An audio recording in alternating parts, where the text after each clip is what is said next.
Alright, we are live. Please don't fall. Hold on. There we go.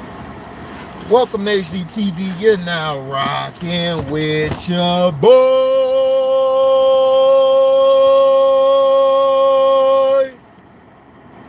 Yeah.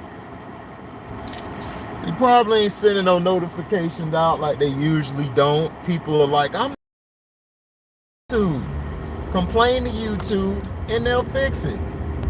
To get the phone number to call them and tell them that they effing up. But yeah.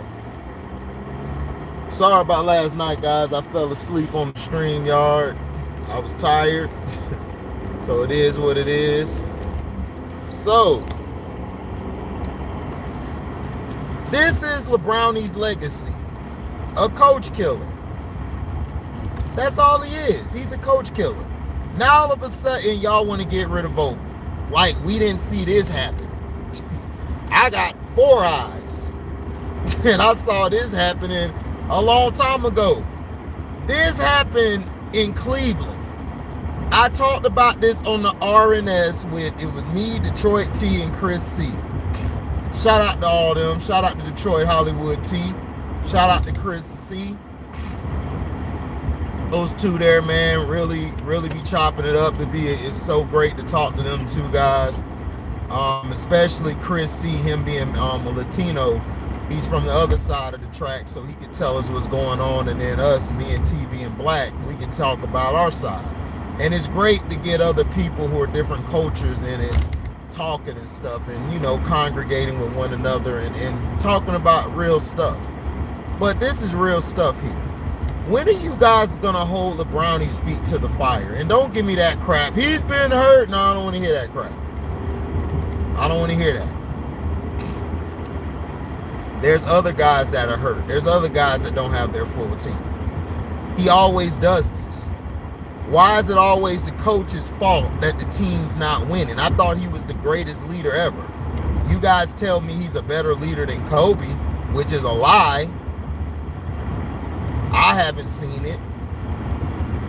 When everything's going good, that doesn't show your leadership. That doesn't show you're a leader. You're a leader when you can get through the adversity, when you can get through the bad, when you can get through not, how do I say it? When you can get through not winning that championship. That's a leader.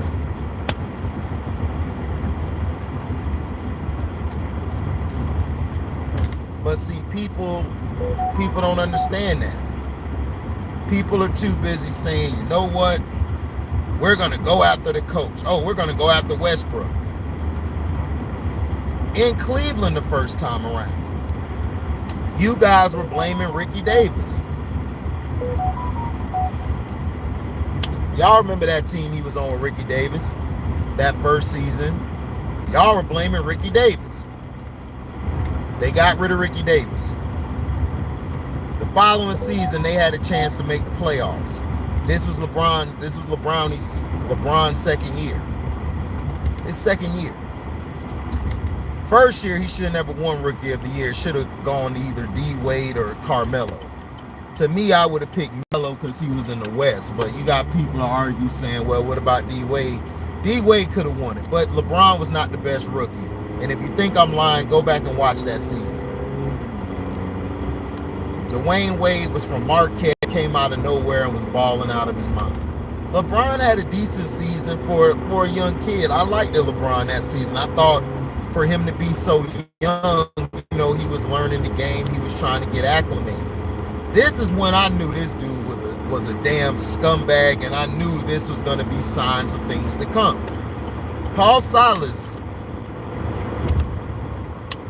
I need you to, this is how you need to play off the ball. You can't always have the ball in your hand, because how the defense is, the defense could basically build the defense that counters you. That can, how do I say it? The defense can focus on you more Even though you bring the ball up, it's kind of tough. They still can focus on you because they know you're not going to use these guys. You're going to pass to them, so they know to cut off the passing lanes. That's why when you see teams who play LeBron, they always stay in place. They don't always roll with him a lot when he's doing the pick and roll. They usually stay where they're at, and they force him to try to make that shot, which sometimes he'll miss it, sometimes he'll make it. They'll live with it. That's what the Mavericks were doing to him. Paul Silas foreseen this that happened to him against Dallas because he was trying to teach him how to play without the ball and how to play defense. LeBron has always been terrible on defense. He plays like a safety in the back. He plays a zone. That's why like he takes advantage of the rules. He plays a zone back there so he can move freely. Because in a zone, you know, you don't have illegal defense. Because illegal defense back in the day was if you were playing zone or you weren't committed to guarding your guy. So now Paul Silas is trying to coach him to learn how to play without the ball more, you know, than just playing with the ball. Because yeah, you could have the ball in your hand, but sometimes you could get an easier bucket by playing off the ball. That's how Dwayne Wade was so lethal. It wasn't because he had the ball in his hands. It was for him running through screens, getting open, and he would just disappear and then come back, reappear, get the ball, and score a mid-range shot, or he would get a dunk.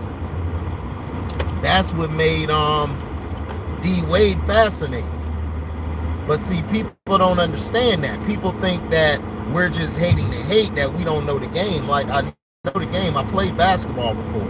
It may not have been at a high level like LeBron and everybody, but what up, T. Upper? Yeah, that's what I'm saying. It's like you're blaming the coaches. It's like, what does the coach have to do? LeBron coaches the team. When Paul Silas tried to coach him, they asked Paul Silas to step down. They didn't fire him. They told him to step down because they had respect for Paul Silas. Paul Silas has a lot of cachet in the league, a lot of brass in the league. And everybody was shocked. The team was like, we're about to make the playoffs. Why are we getting rid? Go back and watch those interviews when Paul Silas got let go. When he got let go.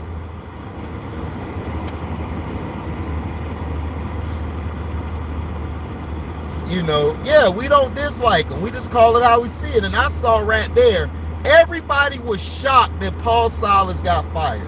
Except LeBron. LeBron was like, oh, well, I saw this coming. Everybody like, huh? You saw this coming? Why would you? And then right when Paul Silas left, that's when they lost. They flamed out the rest of the season. They didn't make playoffs. They had an over 500 record with Paul Silas.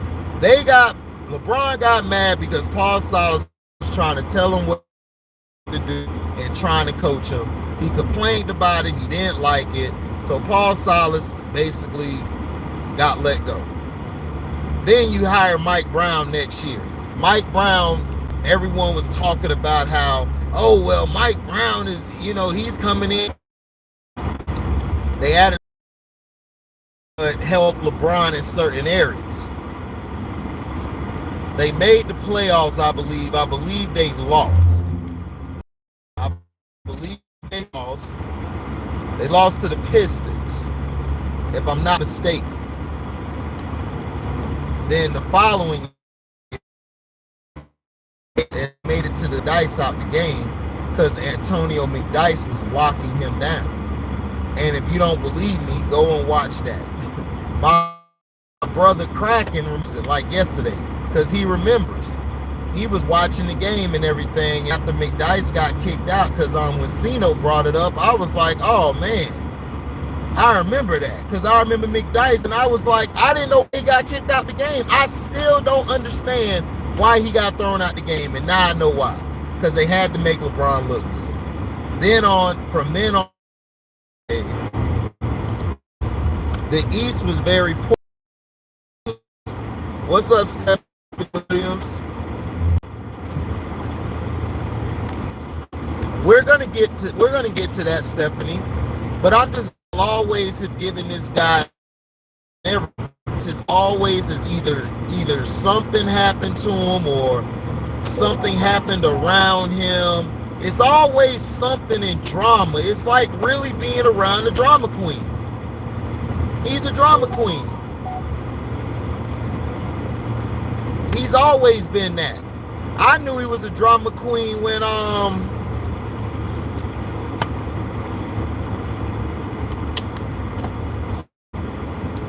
I knew he was a drama talking about when he was talking about, what was that thing? I forgot what it was.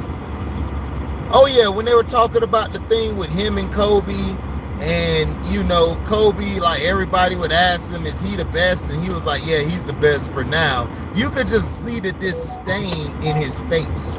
Like he never liked Kobe. And for all these people, that's when I knew he did it. I can read body language, dog. I can read how you're talking. Like when Michael Jordan used to do all those interviews, I knew like 90% of it was phony. He was putting on an act. That's why I never really liked Mike. Mike was a great player, but I just knew he was a phony ass dude. And everybody would be like, man, you just hate Jordan. I'm like, no, I'm not Jordan fake. But then when I seen Michael Jordan, when I seen him, when he was on the golf course, they were showing it was him and Charles. Charles thing, they just brought Charles. It's like Skip says, they brought Charles out there to be the butt of jokes. They always looked at Charles as the court gesture. That's why they allowed Charles to say whatever the hell he liked, because they're not afraid of Charles.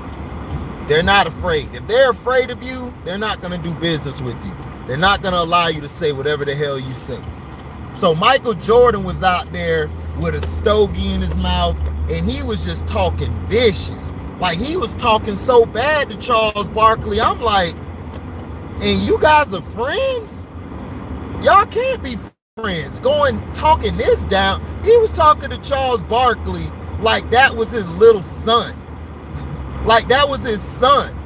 Like he was talking to Charles Barkley like he wasn't worth shit. And I was like, oh my gosh, this is the real Michael Jordan. I was like, this is the real Mike. But I liked it, that Mike, because that's the real Michael Jordan. The Michael Jordan, like, that was doing the interviews, the commercials, the like Mike. That nigga was fake. That was not Michael Jordan. That was Jeffrey Jordan. But the dude with the stogie, the one with the bat on the Last Dance, that was Michael Jordan. The asshole, scumbag, whiny little prick, that is Michael Jordan. LeBron James, the real LeBron James, is the crybaby, the behind-the-scenes LeBron, who gives you that look of a scathing look. No, they don't want the truth. Ever since they seen me, Stephanie, on Carcino, they seen Carcino come on my page, they have not liked me ever since. They have not liked me. And then they keeping me from getting monetized. Because I was at 940 one time. They knocked me, they took 100 subscribers from me and knocked me all the way down to 800. 800. But see, this is the thing, Stephanie. The truth will always come out. That's why I don't get upset. It's no point. It's no point. They don't want the real to get out about this bum. Yeah, Stephanie, it was a while ago. I had 900 something. I was almost at 1K. Almost at 1K. But the thing is, I think I'm over 1,000, Stephanie. I just think they're not showing it because they want it to stay glitch. They want me to struggle. They act like I'm struggling. I'm not struggling with it. I don't need YouTube money. I want it. I would love to have it as an extra income, but this is more promotion for me because I'm finna put out music. Soon I'm gonna put out music and different songs and different videos and entertainment. I'm trying to do a lot of things. I'm not trying to just do YouTube. You understand? But back to Lebrownies. Lebrownies, when he said that day, I'm not surprised about Paul Silas being fired. That's when I knew he was a scumbag. I was like, that little mother. Ooh, that's when I knew he was a scumbag. That's why I never liked it, LeBron. It was always something about him. So now this would also piss me off, Stephanie, about LeBron. When he was in Miami, after he quit on his team, then they tried to bring up the Delonte West. Look, if Delonte West was smashing your moms, you should have went to knock his little ass out, but you didn't want that smoke because you know Delonte would have whooped your ass because Delonte is literally crazy. He is borderline crazy. He has mental issues. He's bipolar. And you seen he had all them guns on him. You rethought your statement. You was like, man, I ain't gonna go over there. Yeah, we know you ain't gonna go over there because Delonte would have whooped your ass. He would have been sticking your mama and whooping your ass. You see, you ain't built like that, Bron, and they know it. He knows it. Your mom even know it. Your mom done slept with damn near a lot of the, well, I'm gonna say allegedly. Allegedly, your mom has slept with a lot of your teammates, allegedly, and agents, allegedly. But yet, you got mad at this particular time and tried to blame. No, you choked in Game 7 down the stretch. You choked down the stretch. That was your fault. Paul Pierce was giving you the business, and you couldn't take it. You couldn't grow no balls. Your balls shriveled up like prunes. They couldn't drop. They still was in your stomach like a baby pit bull or German shepherd or any type of dog. Your nuts was in your stomach. Then you tried to blame that. Then you made a mockery on signing day. You tried to make it like college. You tried to make it like college by having your decision. How lame are you, bruh? How lame are you? You gonna do the decision. That's some lame ass shit. You were watching college and said, you were watching high school, watching that on ESPN, and you was like, you know what? I'm gonna take that idea. I'm gonna do that for me. You made a mockery of everybody up there. That's why Michelle Beadle and all of them dissed your dumb ass. They like, this is the dumbest thing I've ever seen before. And see, you knew from then on that you had to get the media. So you start putting all your cronies in ESPN. You start putting Rachel Nichols and all these people in the ESPN. He started doing it around that time because the media was killing him. They were calling you soft. They called you a loser. They said you ran away, which you did. You ran to Miami, ran away because you couldn't get over the hump. And all you had to do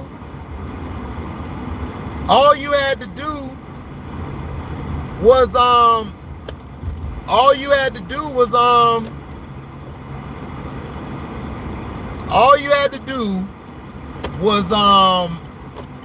stay another year. Y'all would have won the following year. Y'all would have either won or got back. You had a chance, dog, but you couldn't handle it. You couldn't take losing no more.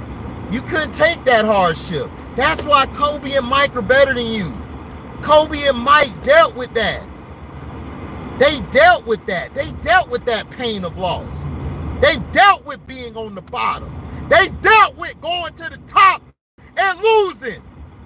They took that. They took that. They took that L. You ain't taking no L's. You run from your L's. You can't accept your losses. You try to spin a narrative. Look at my triple-double. Well, like Shannon Sharp said, those are empty calories. Then you tried to get Spoelstra fired, but Pat Riley was like, no, Spoelstra's coaching. That's the coach. Because Pat Riley knows that Spoelstra has a gift. And he knows in his heart Spoelstra can coach, which he can. Spoelstra can coach. And plus, Pat Riley can talk to him and tell him, look, this what you got to do. Hey, make sure y'all hit the like button. We got 5 people in here, only 1 like. But I'll be right back.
Sorry about that.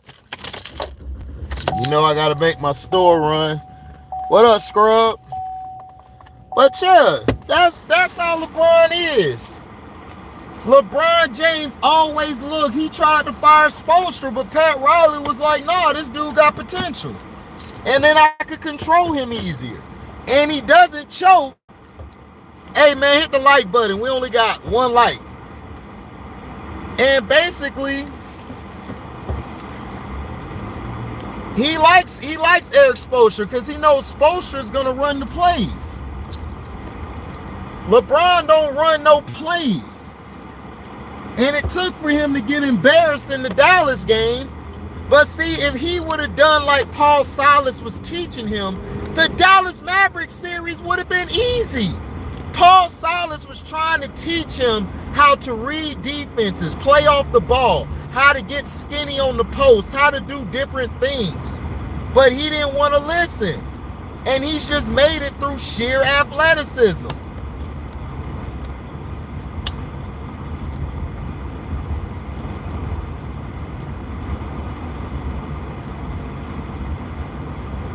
Spoelstra, he got David Black fired. And they were over 500. Now you're going to get Vogel fired? Dog, this is his legacy. Everybody gets the blame but him. That's LeBron's legacy. Like it or not.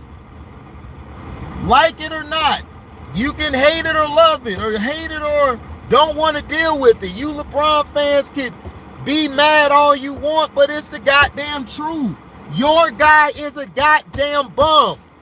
And he keeps on making excuses. Now he got the injury excuse. You guys are giving him that excuse. If he's such a goddamn leader, with all the talent he got on his team, why aren't they playing better? Oh, it's Russell Westbrook. He's not a good fit. Dog, we been told you that.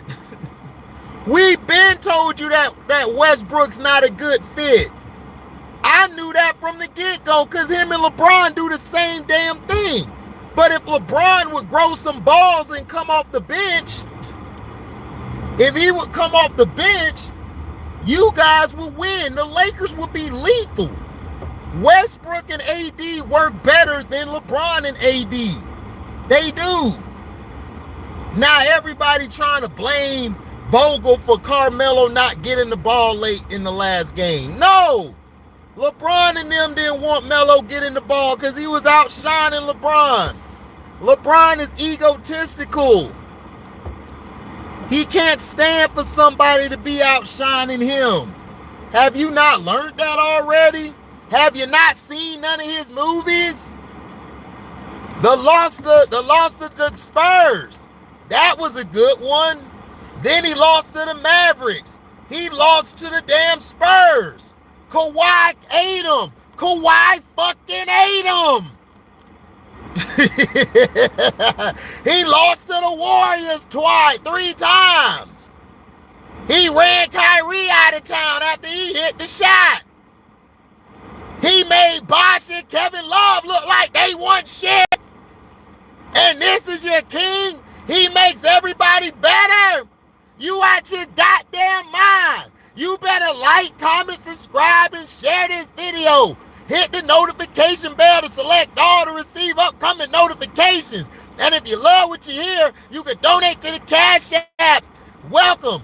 Number 2, HDI TV. You can do that, bitch. I remember when he lost. Then he had to come back and do the bubble just to get a 4th ring. That ain't a 4th ring, bitch. You're 3-6-1. When are y'all gonna stop blaming everybody else but him? When y'all gonna stop blaming the coaches, huh? When y'all gonna stop blaming everybody but give him a pass? Y'all some weak bitches. I'm out. Deezy, bitch.